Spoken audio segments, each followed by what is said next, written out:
Southern states meeting జరిగినప్పుడు హోంమంత్రి గారి అధ్యక్షతన కొండ బద్దలుగొట్టినట్టు అప్పుడున్న ముఖ్యమంత్రి జగన్మోహన్ రెడ్డి గారు క్లియర్గా ఆంధ్రప్రదేశ్కి జరుగుతున్న అన్యాయాల గురించి లేవనెత్తిన తర్వాత అప్పుడు ఈ కమిటీ ఏర్పాటు చేయడం జరిగింది. ఈ కమిటీ ఏర్పాటు చేసిన తర్వాత ఢిల్లీలో కనీస పక్షాన్ని 3-4 సార్లు ఈ 2 రాష్ట్రాలకు సంబంధించిన సిఎస్లు కూర్చున్నారు. ఇది మర్చిపోబాకండి ఈ సందర్భంగా తెలియపరుస్తున్నారు. ఎక్కడైనా ఒక అడుగు పైకి వెళ్ళిన తర్వాత అక్కడి నుంచి మనం ముందుకు వెళ్ళాలి, అంతేగాని దాన్ని మొత్తం స్క్రాప్ చేసి జీరో నుంచి వస్తామనడము అది సరైన పద్ధతి కాదు అని నేను భావిస్తూ ఉన్నాను. ఇది కాకుండా నిన్న ఒకటి ఆశ్చర్యపరిచిన విషయం ఏమిటంటే, తెలంగాణకి సంబంధించి ఉప ముఖ్యమంత్రి వర్యులు బట్టి విక్రమార్క గారు వచ్చారు. మరి ఆంధ్రప్రదేశ్కి సంబంధించి ఉప ముఖ్యమంత్రి వర్యులు శ్రీ కొనిదెల పవన్ కళ్యాణ్ గారిని ఎందుకు ఆహ్వానించలేదో నాకైతే అర్థం కాల. మరి ఎందుచేతనంటే ఆ గౌరవం ఇవ్వాలి. ఇవాళ తెలుగుదేశం పార్టీ ఎన్డీఏ ప్రభుత్వం అధికారంలో ఉంది అని అంటే అది 100కి 99 మార్కులు పవన్ కళ్యాణ్ గారికి ఇవ్వాలి. ఎందుకంటే ఆయన యొక్క తిరిగిన విధానం కానీ, లేకపోతే ఆయన కమ్యూనిటీకి సంబంధించి పాలరైజేషన్ కానీ, లేకపోతే ఆయన ఫ్యాన్ బేస్ కానీ, ఇవన్నీ కూడా కొంత యాడ్ ఆన్ అయింది, చాలా మటుకు యాడ్ ఆన్ అయింది. మరి ఆయన్ని నెగ్లెక్ట్ చేసి నిన్న మీటింగ్ జరిగింది. ఇది ఎందుకంటే మొత్తము ప్రపంచవ్యాప్తంగా ఉన్న తెలుగువారందరూ కూడా ఈ మీటింగ్ యొక్క సారాంశం గురించి వెయిట్ చేశారు. మరి అక్కడ ఏమీ కనబడలే.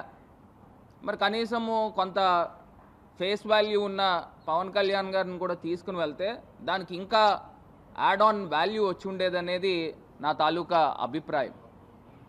ఈ అంశాలతో పాటు కూడా మన విభజన చట్టంలో ఆంధ్రప్రదేశ్కి రావాల్సిన విద్యుత్ బకాయిలు ఇవాళ సుమారుగా చూస్తే 7,200 కోట్ల రూపాయలు ఉంది.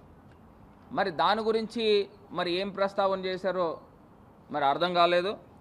ఇది కాకుండా వాళ్ళు వార్తలు కూడా వచ్చిన అంశం ఏంటంటే, భద్రాచలం దగ్గర సంబంధించి ఒక 5 గ్రామాలని కలపాలనే అంశం గురించి కూడా వార్తలు వచ్చినాయి. మరి ఇవన్నిటికి కూడా ఖండన ఇవ్వాల్సిన అవసరం ఉంది. ఏవైతే మీడియాల్లో వార్తలు వస్తూ ఉన్నాయో ఇవన్నీ పుకార్లే అని ఖండన ఇవ్వాల్సిన అవసరం ఉంది.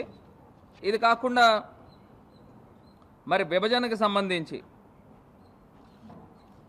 నీటిపారుదల ప్రాజెక్టులకి సంబంధించి ఎక్కడా కూడా మరి ఏం ప్రస్తావన చేశారో. ఎందుకంటే ముఖ్యమంత్రి జగన్మోహన్ రెడ్డి గారు ఉన్నప్పుడు ఏదైతే శ్రీశైలం ఎడమ కాలువకి నిమిత్తము, అదేవిధంగా నాగార్జున సాగర్ కుడి కాలువలో అది ఆంధ్రప్రదేశ్ భూభాగంలో ఉంది. ఆ స్పిల్వేకి సంబంధించిన భాగాన్ని కూడా వైఎస్ఆర్సీపీ అధికారంలో ఉన్నప్పుడు మనం హ్యాండ్ ఓవర్ చేసుకోవడం కూడా జరిగింది. ఏదైతే కేంద్ర ప్రభుత్వము మధ్యవర్తిత్వం ఉన్నారు కాబట్టి ఇంకా మేమందరం కూడా సమన్వయం పాటించామనే అంశాన్ని కూడా ఒక్కసారి గుర్తుకు చేస్తూ ఉన్నాం. మరి ఇవాళ ఇన్ని ఆస్తులు ఆంధ్రప్రదేశ్కి రావాల్సినవి ఉన్నాయి. మరి వీళ్ళు టైం ఫ్రేమ్ పెట్టారు, 14 రోజులు టైం ఫ్రేము. సిఎస్ లెవెల్లో కాకపోతే మంత్రుల లెవెల్ అన్నారు, మంత్రుల లెవెల్ కాకపోతే ముఖ్యమంత్రి లెవెల్ అన్నారు. నాకేదో ఒకటి అర్థం కాని అంశం ఏంటంటే, ఇది చాలా జటిలమైన సమస్య. ఈ జటిలమైన సమస్య హై లెవెల్ కమిటీలోనే జరగాల. ఏదో 2 ముఖ్యమంత్రులు కూర్చున్నారు ఇది పరిష్కరించుకుందామంటే జరగదు. ఎందుచేతనంటే కేంద్ర పెద్దలు కూడా దీనిపైన కూర్చుని, ఎందుకంటే విభజన చేసిందే కేంద్ర ప్రభుత్వం.